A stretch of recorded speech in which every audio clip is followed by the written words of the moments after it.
Crônicas do Amanhecer, por Feijão Centro Espírita Allan Kardec. Balneário Gaivota, 20 de novembro de 2018. Inscrição pode revelar verdadeira data de erupção em Pompeia. Uma descoberta feita por arqueólogos italianos pode ajudar a desvendar a verdadeira data da erupção do vulcão Vesúvio que devastou a antiga cidade romana de Pompeia, no ano 79 d.C. Até então, acreditava-se que a catástrofe havia ocorrido em agosto, mas uma inscrição feita em carvão vegetal indica que ela pode ter acontecido em outubro daquele ano. A escrita, descoberta nas escavações na casa conhecida como Regil V, diz 17 dias antes das calendas, primeiro dia de cada mês do antigo calendário romano de novembro, o que corresponde a 17 de outubro. É uma descoberta extraordinária, afirmou o ministro dos Bens Culturais da Itália, Alberto Bonisoli. Pode ser que alguém tenha errado e feito uma inscrição não fiel, mas, com muita humildade, talvez estejamos reescrevendo os livros de história, acrescentou. Segundo o diretor-geral do sítio arqueológico, Massimo Ozzana, a inscrição pode ter sido feita por um operário bem-humorado na parede de um cômodo que estava em reforma. É algo extraordinário poder finalmente datar a erupção de maneira segura, declarou. Pompeia fica nos arredores de Nápoles e foi totalmente destruída pela erupção do Vesúvio em 79 d.C., que deixou corpos petrificados até os dias de hoje. O local é atualmente a segunda atração turística mais visitada da Itália, atrás apenas do Coliseu. No livro Há 2000 anos o Espírito e Emmanuel, pela psicografia de Francisco Cândido Xavier, narra os últimos momentos de Pompeia, lugar onde morreu o senador Publio Lentulus. A maioria da população de Pompeia ali estava em plena festa, ovacionando os triunfadores. Gente de toda a redondeza e muito particularmente de Herculanum, a correr pressurosa ao divertimento predileto daquelas épocas recuadas. De permeio com os atletas e gladiadores, estavam os músicos, os cantores e os dançarinos. Tudo era um farfalhar de sedas, um delicioso chocalhar de alegrias ruidosas, ao som de flautas e alaúdes. Em dado instante, porém, a atenção geral foi solicitada por um fato estranho e incompreensível. Do cimo do Vesúvio elevava-se grossa pirâmide de fumo, sem que ninguém atinasse com a causa do fenômeno insólito. Continuavam os jogos animadamente, mas agora, no seio da coluna fumarenta que se elevava em caprichosos rolos para o alto, surgiam impressionantes labaredas. Plínio Severus, como todos os presentes, se surpreendia com o fenômeno estranho e inexplicável. Em minutos breves, no entanto, estabeleciam-se no anfiteatro a confusão e o terror. Em meio da perturbação geral e imprevista, o filho de Flamínio ainda teve tempo de se aproximar do questor, então rodeado dos seus familiares que residiam na cidade, o qual lhe falou com otimismo, embora não conseguisse dissimular de todo as íntimas inquietações. Meu amigo, tenhamos calma. Pelas barbas de Júpiter, então, por onde andarão a nossa coragem e a nossa fibra? Mas, em breves instantes a terra lhes tremia sob os pés, em vibrações desconhecidas e sinistras. Algumas colunas tombavam ao solo, pesadamente, enquanto numerosas estátuas rolavam dos nichos improvisados, recamados de ouro e pedrarias. Abraçando-se, então, a filha e cercado de numerosas senhoras, o questor disse altamente preocupado: Plínio, demandemos às galeras, sem demora, mas o oficial romano não mais ouviu os apelos. Ansiosamente, atirou-se à faina de romper a multidão, que desejava retirar-se em massa do circo, motivando o esmagamento de crianças e pessoas mais idosas. Ao cabo de sobre-humano esforço, conseguiu alcançar a rua, mas todos os lugares estavam tomados por gente que saía de casa, desarvorada, aos gritos de fogo, fogo. O Vesúvio, Plínio verificou que todas as vias públicas estavam repletas de gente desesperada, de viaturas e de animais espavoridos. Com enorme dificuldade, vencia todos os obstáculos, mas o Vesúvio lançava agora, para o céu, uma fogueira indescritível imensa, como se a própria terra houvera incendiado as entranhas mais profundas. Uma chuva de cinza, a princípio quase imperceptível, começou a cair, enquanto o solo continuava a tremer com ruídos surdos, aterradores. De instante a instante, ouvia-se o estrondo pavoroso de colunas derribadas ou de edifícios desmoronados pelos abalos sísmicos, ao mesmo tempo que o fumo do vulcão ia eclipsando a confortadora claridade solar. Mergulhada em penumbra espessa e tomada de terror indizível, Pompeia assistia aos seus últimos instantes, numa aflição desesperada. Na vila de Lentulus, os escravos perceberam imediatamente o perigo próximo. Nos primeiros momentos, os cavalos relinchavam estranhamente e as aves inquietas fugiam em desespero. Após a queda das primeiras colunas que sustentavam o edifício, todos os servos do senador abandonaram precipitadamente os postos, desejosos de conservar noutra parte os bens preciosos da vida. Somente Ana ficara junto dos amos, dando-lhes conhecimento dos horrores do ambiente. Os três, numa justificada inquietude, escutaram o rumor horrível da inolvidável catástrofe do império. A própria vila estava já meio destruída, penetrando as cinzas pelos desvãos abertos pela queda dos telhados e começando a sua obra de lenta sufocação.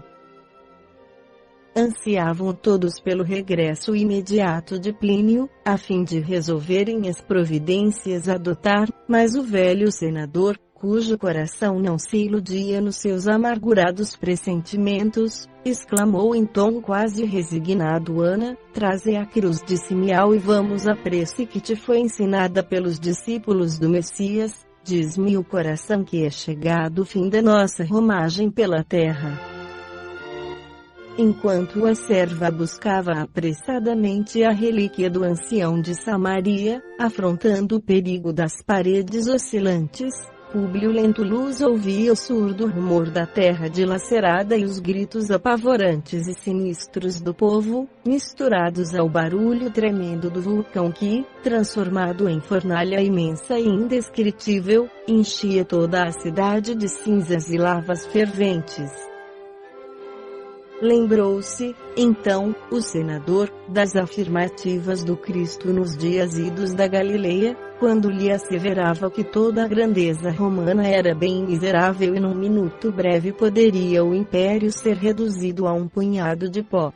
O coração batia-lhe descompassado naquele minuto extremo, mas a velha serva havia regressado e ajoelhara-se, serena, guardando nas mãos a lembrança de Simeão e de Lívia, orando em voz comovedora e profunda: Pai nosso, que estais no céu, santificado seja o vosso nome, venha a nós o vosso reino, seja feita a vossa vontade, assim na terra como nos céus. Nesse instante, porém, a voz da serva emudeceu subitamente.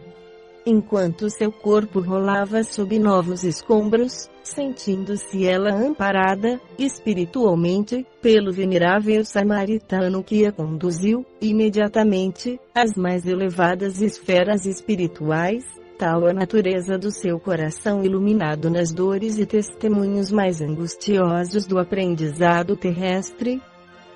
Ana, Ana, exclamavam Públio e Flávia, soluçantes, sentindo ambos pela primeira vez o infortúnio do insulamento supremo. Sem uma luz e sem um guia, em pleno desamparo.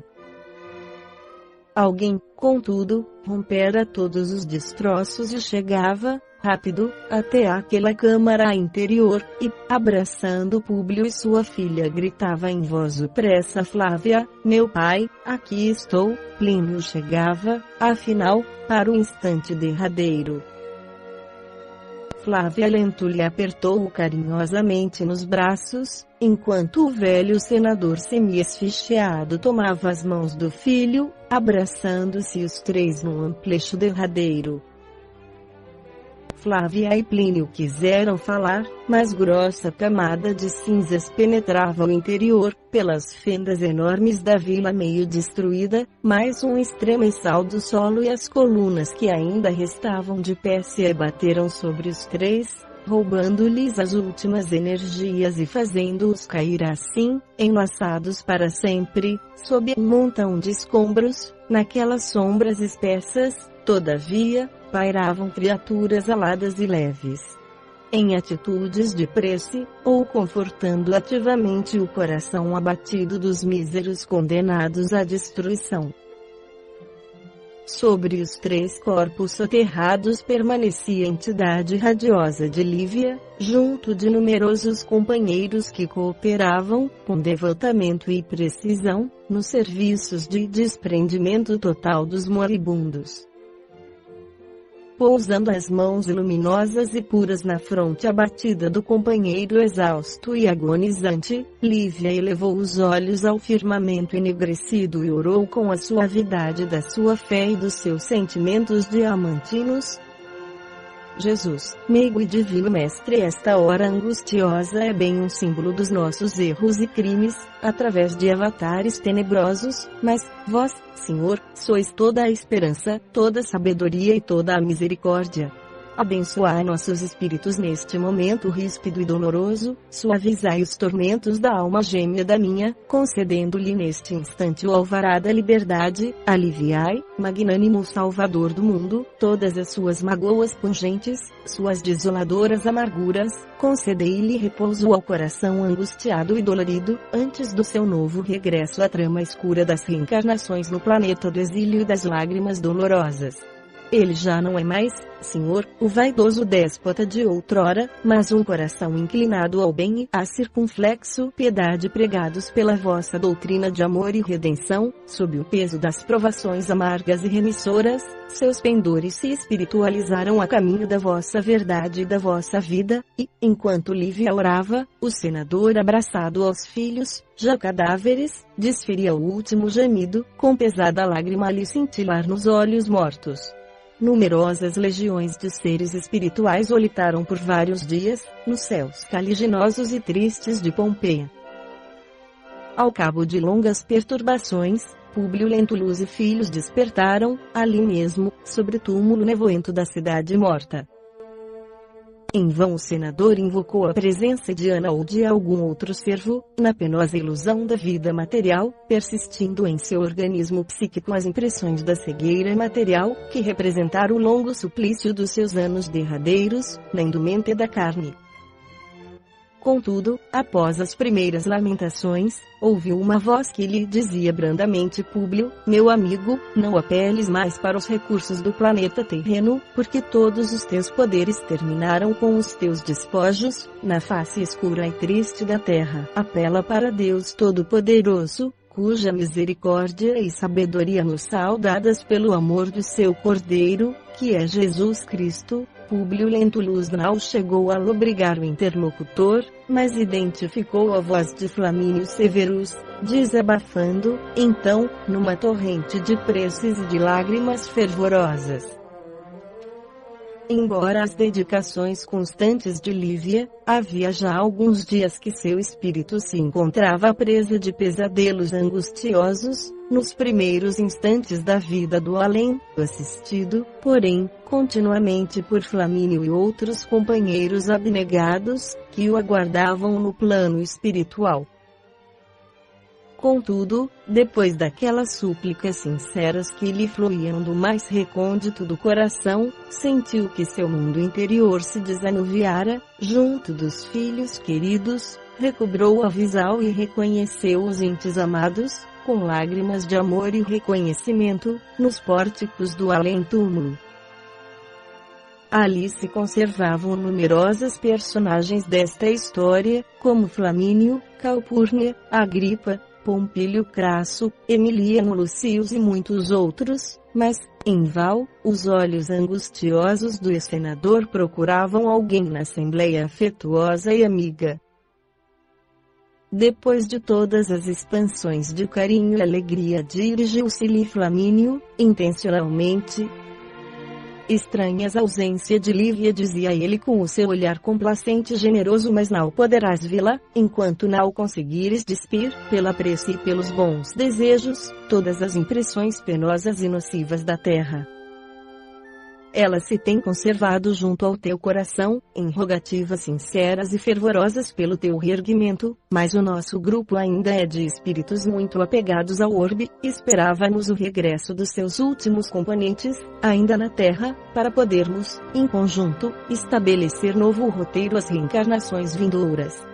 Séculos de trabalho e de dor nos esperam na senda da redenção e do aperfeiçoamento, mas precisamos, antes de tudo, buscar a fortaleza precisa em Jesus, fonte de todo o amor e de toda a fé, para as elevadas realizações do nosso pensamento. Públio Lentulus chorava, tocado por emoções estranhas e indefiníveis.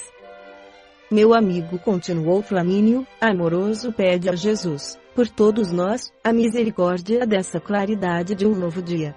Públio, então, ajoelhou-se, banhado em lágrimas, concentrou o coração em Jesus numa rogativa ardente e silenciosa. Ali, na soledade da sua alma intrépida e sincera, apresentava ao Cordeiro de Deus o seu arrependimento, suas esperanças para o porvir, suas promessas de fé e de trabalho para os séculos por vindouros. Todos os presentes lhe acompanharam a oração, tomados de pranto e mergulhados em vibrações de consolação inefável. Viram, então, rasgar-se um caminho luminoso e florido nos céus escuros e tristes da Campania, e, por ele, como se dissessem dos jardins fulgurantes do paraíso, surgiram Lívia e Ana abraçadas, como se ainda ali enviasse Jesus um ensinamento simbólico àquelas almas prisioneiras da terra, de modo a lhes revelar que, em qualquer posição, pode a alma encarnada buscar o seu reino de luz e de paz, de vida e de amor. Tanto na túnica humilde do escravo, como na pomposa indumentária dos senhores. O velho patrício contemplou a figura radiosa da companheira, extasiado, fechou os olhos banhados no pranto da compulsão e do arrependimento, mas, em breve, dois lábios de névoa pousavam-lhe na fronte, qual o leve roçar de um lírio divino.